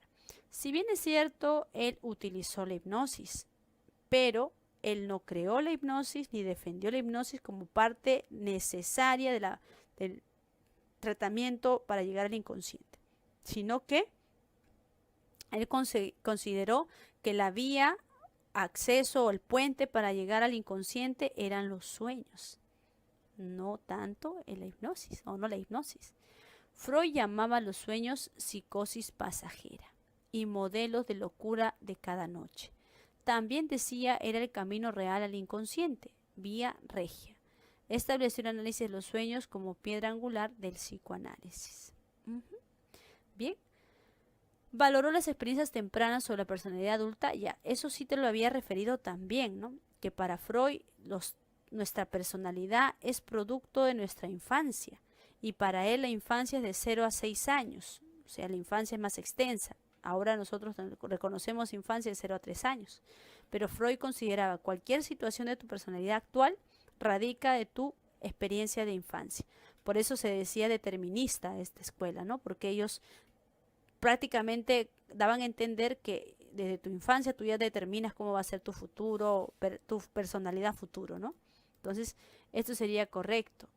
Señala que la forma de cómo se haya satisfecho la energía sexual en las primeras etapas, ¿no? Explicaría del por qué el adulto muestra rasgos característicos de conflicto que vivió en la etapa correspondiente, ¿no? O sea, retomando la vivencia antigua es lo que vamos a descubrir por qué te portas o estás en este momento así, ¿no? Por decirlo así. Muy bien. Y la última dice, rechazó los métodos quirúrgicos sobre el tratamiento de histeria. ¿Se acuerdan que les mencioné en algún momento que los tratamientos que consideraban ellos antiguamente, antes de Freud, era invasivos, ¿no? Intervención cerebral, electroshock, ¿no? No sé, cosas muy terribles, de repente hasta desendemoniarlos, exorcizarlos también, ¿no? Entonces sería correcto. Hasta el siglo XIX el tratamiento de la histeria se orientaba en casos extremos, mira, hasta extripaban el útero o el clítoris pensando que era un asunto muy complejo como para dañar todo el organismo. Dicho tratamiento fue reemplazado por la técnica psicoanalista, hipnosis, asociación libre, catarsis, ¿no? Ahí está, ¿ves? Clave casita entonces. Muy bien, entonces tenemos la 7 también. Clave casita. Vamos a la siguiente, la 8. A ver. 8. Ahora nos pide, establece la relación correcta entre la corriente psicológica y el caso que lo caracterice. A ver, la psicología objetiva debe fundarse sobre los datos físicos y fisiológicos que descarten toda concepción mentalista. Y en primera instancia no están de acuerdo con los cognitivistas ni aquellos que hacen mentalismo. No sea, la Gestalt no estaría considerada. Tenemos dos. Ahora, el humanismo tampoco habla tanto solamente del aspecto fisiológico. Ahora, entre reflexología y conductismo, aspectos fisiológicos más lo trabaja reflexología, obviamente. Entonces es probable que al decir debe fundarse sobre datos físicos y fisiológicos, la reflexología es la que abarca. 3, avión. Clave, ya, pareciera avión. Vamos a ver. La forma de organizar la realidad exterior se encuentra en el cerebro y la experiencia. Organizar la realidad. ¿Quiénes buscaban investigar sobre cómo organizamos la realidad, cómo percibimos? Eso sería, pues, Gestalt, ¿no? O sea, 2B. A ver, seguimos. 2B será, tenemos 1, perdón, la Gestalt, 3A dijimos, ¿no? Sí, parece ser que la A sigue siendo, ¿no? Porque ahora estamos 2B, correcto. Luego, ¿no existe diferencia sustancial entre la conducta humana y animal? Bueno, los conductistas son los que refirieron, ¿no? esa situación de que pueden experimentar con humanos o animales, como en este caso Watson, ¿no? Lo hizo en humanos. Correcto, entonces sería 4C, ¿ya? Y valora la capacidad humana de elegir y decidir conscientemente, ya el humanismo, ¿no? El humanismo es el que te da la facilidad de libre albedrío, que tú decidas, que tú asumas, ¿no? Muy bien, entonces sería avión. 1D, la perspectiva humanista enfatiza el libre albedrío, capacidad humana de tomar decisiones, ¿no? Y controlar al individuo de su propia conducta, el mismo, ¿no? La 2B, escuela gestal, plantea leyes u órdenes del mundo, innatas y localizadas en el cerebro, que permiten la forma activa organizar y dar sentido, dice, ¿no? Correcto. Bechterev, que es reflexólogo, ¿no? Publicó Psicología Objetiva. Defendía un sistema psicológico que utilizaba datos físicos y fisiológicos con exclusión de elementos subjetivos, ¿no? Bechterev, discípulo Sechenov, el discípulo de Sechenov, plantea, ¿no? este libro con estudios más de aspectos físicos y fisiológicos. Y por último, el conductismo plantea las fases y conexiones entre el aprendizaje animal y el humano en cuanto al esquema estímulo-respuesta. Clave avión. Muy bien, correcto. Ya tenemos a la 8. Vamos a la 9. A ver, atento, dice, el psicólogo del centro educativo ha encontrado que los escolares del cuarto de secundaria han bajado su rendimiento académico de matemática. Con los tutores ha organizado talleres con el fin de que los estudiantes hagan explícito, o sea, digan sus métodos de estudio. Y con la ayuda de docentes toma conciencia de las mejores estrategias de aprendizaje. Recuerda que el aporte de estrategias de aprendizaje lo hizo la escuela gestal, aporte de la escuela cognitivista. La escuela cognitivista ha aportado en teorías justamente de la memoria, de la percepción, ¿no? de muchas otras. Ahora, y también ha agregado contenido al tema del aprendizaje, como en este caso son las estrategias, la metacognición y aspectos de memoria, la memoria de trabajo, por ejemplo, ¿no? Entonces, sí podría decirse que esto sería una escuela más cognitivista, como están aplicando en el taller, ¿no? Porque en el cognitivismo, el hombre es participante activo de la construcción y el control de su propio aprendizaje, ¿no? Él interactúa para poder formar esas estructuras. Reconoce que el aprendizaje efectivo depende de las capacidades intelectuales, ¿no? Las que son psicológicas, para dar sentido a su alrededor. Busca comprender la forma de la mente de procesar la información que percibe, cómo organiza, recuerda y piensa y utiliza la información, ¿ya? También es un agregado. Y según el caso se busca mejorar el rendimiento académico, ¿correcto? Eso es algo real. Y en este caso, optimizando los métodos de estudio y estrategias de aprendizaje, para lo cual se requiere conocer y cómo procesar la información también. Por lo tanto, el psicólogo tendrá que apoyarse en los postulados del enfoque cognitivista. Muy bien, la clave es dadito. Correcto, ya tenemos hasta la 9. Nos falta solamente uno. A ver, aquí dice, es una escuela biopsicológica. No es una escuela, es un enfoque. Muy bien, este enfoque biopsicológico aborda, podría decir, proviene de la neurociencia, ¿no? La neurociencia, una de sus mayores especializaciones es la biopsicología. Pero la neurociencia y la biopsicología, todo proviene de la biología, pues, ¿no? Todo viene de la ciencia biológica. Entonces, ¿qué es la biopsicología? ¿Es un enfoque biológico del asunto de la psicología o es un enfoque psicológico del estudio de la biología?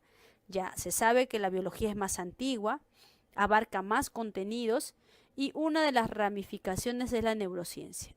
Y una de las más especificación de la neurociencia es la biopsicología. O sea, sería la A, parecer. ¿Estudia las estructuras del sistema nervioso? Sí, pero no solo eso. Estudia la función y actividad del sistema nervioso, también abarca otros contenidos, ¿no? Sistema nervioso superior, inferior, también algunas conexiones, ¿no? Tiene otros abordajes. Entonces tendría que ser en este caso el enfoque biológico del estudio, al parecer, ¿no? Muy bien, el enfoque biopsicológico es el estudio científico de la biología del comportamiento. Responde a las siguientes preguntas. ¿Cómo el cerebro hace posible las emociones y los recuerdos? ¿Cómo relaciona la química de la sangre los estados de ánimo? ¿Y cómo influye un medicamento en el cerebro? Como una lesión del sistema nervioso afecta al comportamiento y otros, ¿no? Trata de abordar aspectos más orgánicos, biológicos, anatómicos, ¿no? Fisiológicos. Muy bien, entonces, y relacionados a la biología justamente. Bien, jovencitos, entonces con ello hemos tratado de avanzar todas las claves pendientes y estaríamos concluyendo con esta semana. Ya está. Y eso sería todo, jovencitos. Muchísimas gracias por su tiempo, por su atención. Nos vemos la siguiente. Ya no va a haber. Nos vemos si es que te veo en el otro ciclo o nos vemos en la fiesta de cachimbos, ya cuando toque en mayo, ¿no? Ya nos vemos. Bien, chicos, cuídense mucho, que tengan muy buen día y que pues hayan logrado aprender lo necesario para ese examen. Muy bien, cuídense mucho, nos vemos.